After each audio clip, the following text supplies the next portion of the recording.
Hi Paul, literally just making a cup of tea now.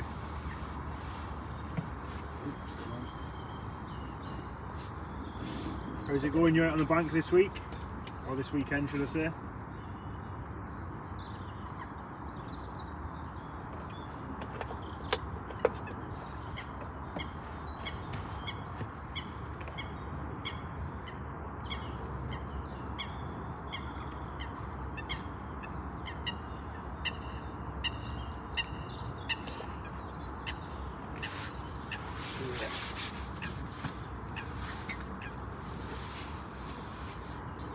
Nice cup of tea. Still sat behind motionless rods, to be fair. Had some bream last night, obviously, and literally the bream king.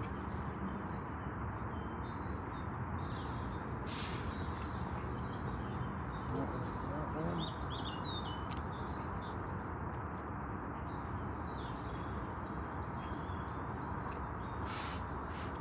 Seeing I have a golf, can I fit my 12-foot rods in it? So the car I've got is an Insignia, and if you obviously haven't seen an Insignia, which I assume you have, the boot is absolutely massive, and I put my seats down as well, and I get my rods, bivvy, I get my wheelbar in there, just take the handles off, leave it fully up, obviously the bed, boat, cradle, I get literally everything in there. And if you've got a Golf, I would say you'd still be able to get your 12-foot rods in, maybe slide them down the side of the passenger seat, or in down the middle, or even diagonally across, the last thing that goes in maybe. But yeah, where there's a will there's a way. I can guarantee you'll fit them in. It just might mean that no one else is allowed to come with you, which is fair enough, or you put your seat down and then almost like the passenger seat as well. Could be an option.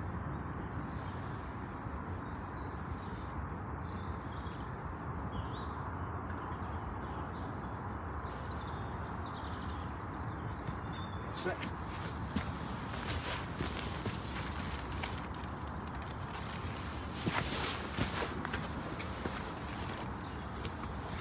Just doing my bit, putting my tea bag in the bin.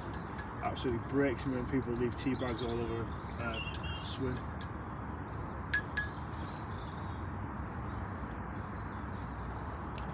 Yesterday when I came on and did this, was the first time I went live, and we just sat here. It was around, I think it might have been around 4 o'clock-ish, something like that, and I actually had a live take, but it was a bream.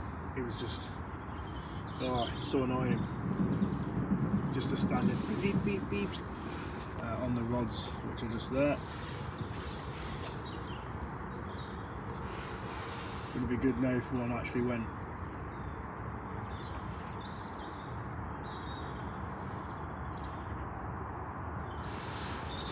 So do I, Paul, but honestly, I just take the positives away from it. The spots are working, there's fish moving in and out, feeding, the rigs are working. That's pretty much what I take from catching a bream.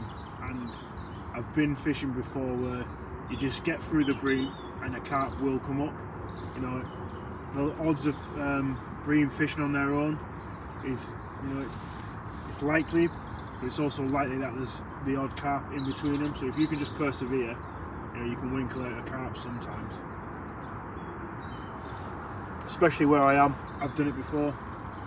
I've had, you know, close to 10 bream through the night, but then in the morning had a carp, and I wouldn't have been able to do that if I had just reeled the rods in, which a lot of people do.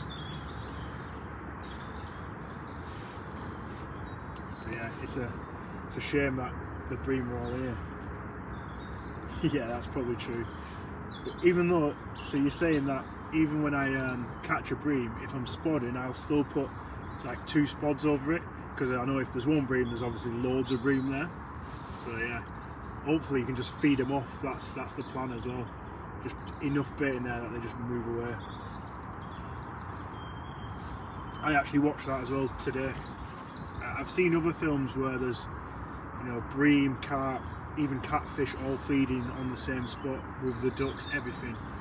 So as much as you think, oh, I've been wiped out by, you know, a coot or whatever it might be, you know, there's still a chance of nicking that carp, which it's a good insight.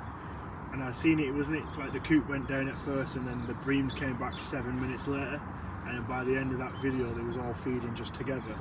So yeah, it's a weird one. It's like the weather. The wind obviously does have an effect on the carp, but when people say, oh, I'm on the back of the wind, or they're on the wind and this and that, and the catching, if they ever write it down, is it consistent or is it just 50-50 look at the draw essentially? That's what I think. I just think it's essentially it's just a big myth, personally, which is probably why I'm catching bream all the time.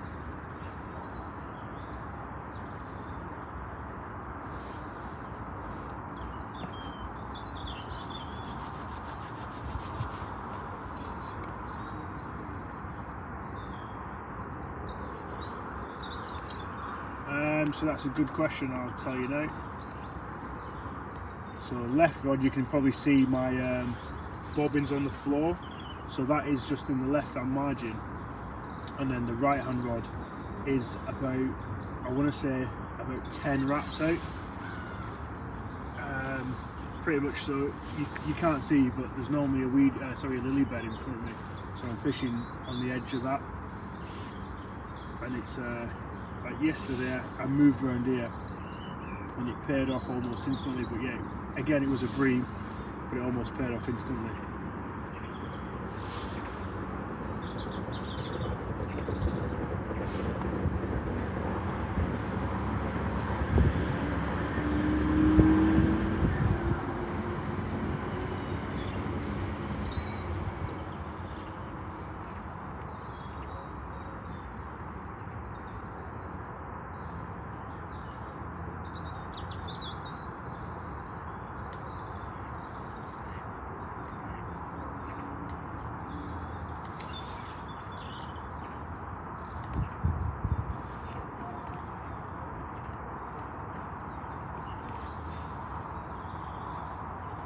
Sorry, I'm just trying to read what I was saying.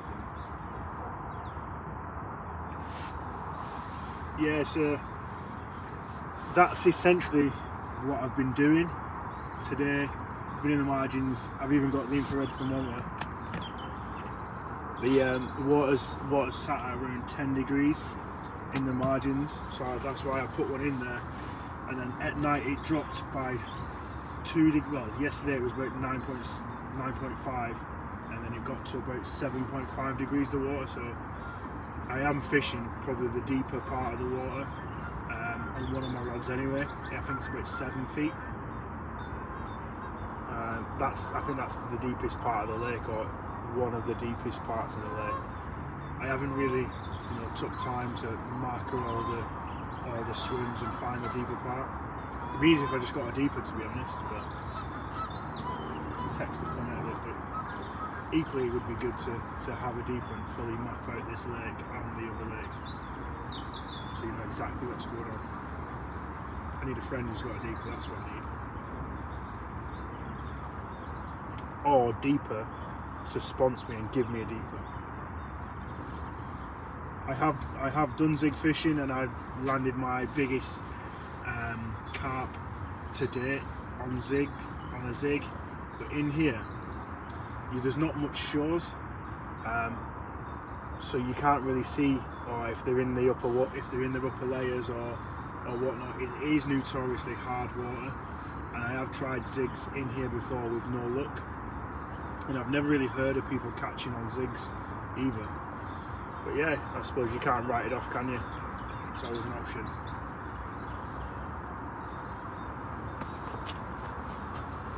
My biggest fish was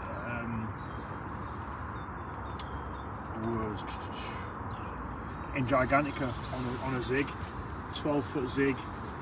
Never caught a fish before on a zig, and I fished Gigantica. The very first fish that I had was 46-pound mirror, and it didn't drop the lead. Again, because I was new to zig fishing, I knew I needed to drop the lead, but the setup that I was using was just tweaked slightly wrong, so it never dropped the lead. And yeah, I managed to land it. First fish ever landed on a zig, and the zig then was obviously 12 feet. So absolutely carnage trying to land that first thing in the morning on my own as well. But yeah, I did it and I was buzzing with it. And I ended up catching a few more on a zig, and everything I've ever been told about zig or done is like one bleep you strike into it, whereas these zig runs were just straight one-toners. They were gone. So yeah, I just don't know. I've not got much confidence, I'd say, in a zig.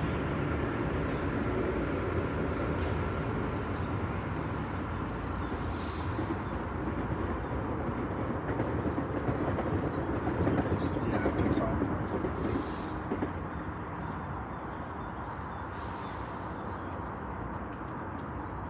Oh, someone's walking past. I'll ride him.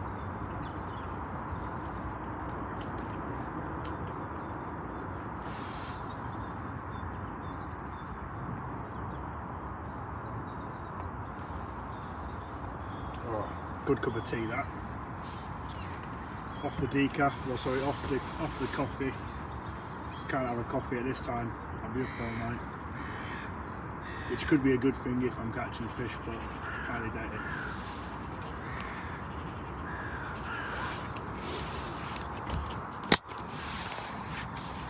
I'm just going to look at the swim a bit more. So it's actually, weather's quite nice to be fair now. Clear skies, a little bit of drizzle before, but yeah, looking good. Almost flat calm, a little bit of a wind. The wind can't quite make its mind up, but yeah, as you can see, left rod just in the margin, pretty much where the margin slopes off, and this rod aimed towards that spit just there, about 12 wraps out, 11-12 wraps out. Again, bird life over there. It's a nuisance, this place, for bird life. As you can see, loads of seagulls down there as well. And if I look behind the swim, look up on that bank there is actually a canal. So it's quite cool. You see people running past, and that the canal's right there. With regards to your question, mate, we've got our next match in East Delph in Yorkshire, I think it is, or Peterborough, and it's looking like there's only about 13 of us, 13 anglers, but we have got all 3 lakes exclusively booked, and we could end up opening it up to either other match anglers within our like association, or open it up to the public. So we're just waiting out on an answer for that, so we don't end up losing too much money. Just get other people involved and use it as a social rather than a match. That could be one of the plans. And the actual lads on the team, they're all going to France in, I want to say April. They're going to France. They're going fishing Pegasus Lake, because we're an army associated team, and Pegasus Lake is run by an ex-serving soldier. We got a fairly good discount on that, so the good lads are going to go there for a week. Again, it's quite hard water to fish, so I'd be going there with, you know, looking to catch a fish, and that'd be a good week, because it is quite hard, as I've had a friend who's already fished it.